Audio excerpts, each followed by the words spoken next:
Nicolas Migonnet, 41 ans depuis le 22 septembre.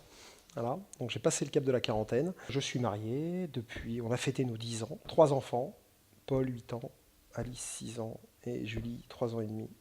J'habite à Clamart, j'exerce la profession de chef d'entreprise, multirécidiviste, comme diraient certains, parce que j'ai fait pas mal de choses et je continue à en faire quelques-unes. Voilà, et mon épouse Anne travaille dans la pub.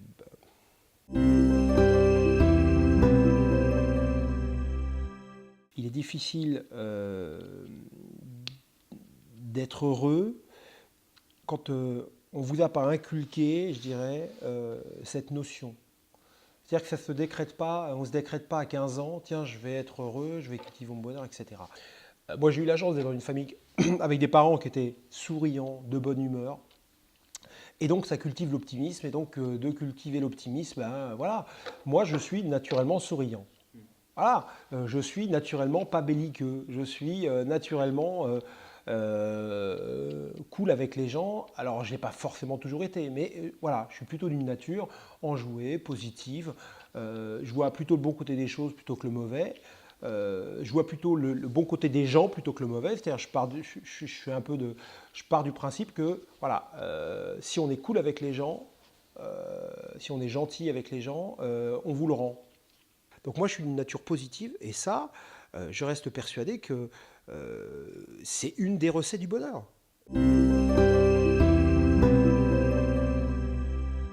Je suis très embêté par rapport à ça parce que les conseillers ne sont pas les payeurs. Voilà.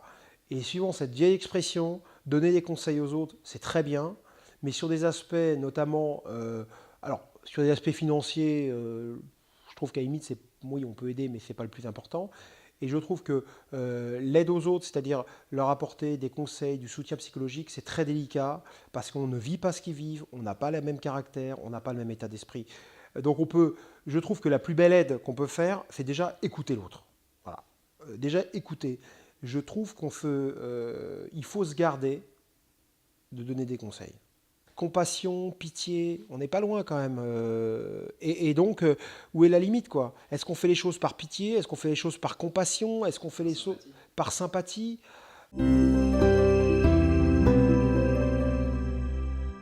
Ce qui pourrait me rendre encore plus heureux, ce serait encore un peu plus de liberté.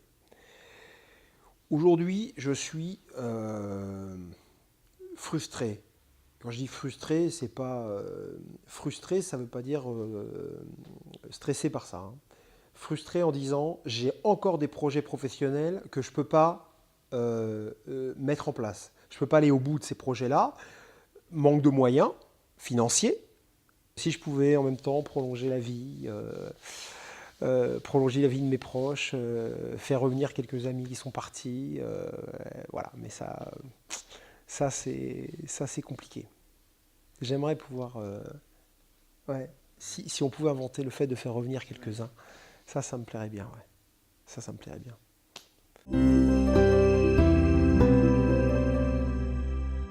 Je pense qu'on est plus sensible aux preuves de bonheur qu'à l'approche du bonheur. Voilà. Donc on sera plus sensible à quelqu'un qui exprime son bonheur par des preuves, les photos, voilà, des choses comme ça. On sera plus sensible donc au bonheur d'un Yannick Noah qu'au bonheur d'une Mère Teresa.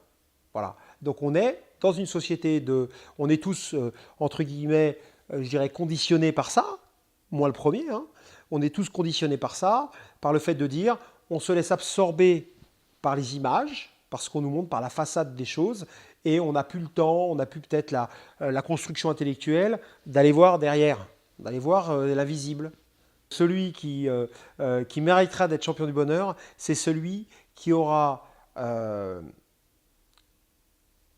plus interpellé les gens sur comment ils doivent accéder à leur bonheur. Finalement, c'est un peu ça, la trahison des photos. C'est-à-dire que finalement, dans les photos, on donne des preuves de son propre bonheur, mais qu'est-ce qu'on donne aux autres? À part de montrer aux autres notre bonheur, ok, mais est-ce que tu as donné des clés? Est-ce que tu as donné des clés à la personne qui va lire, regarder ton témoignage? Est-ce que tu lui as donné des clés pour que lui puisse aussi accéder à ce bonheur-là? Est-ce que tu as donné autre chose que ce que tu vis?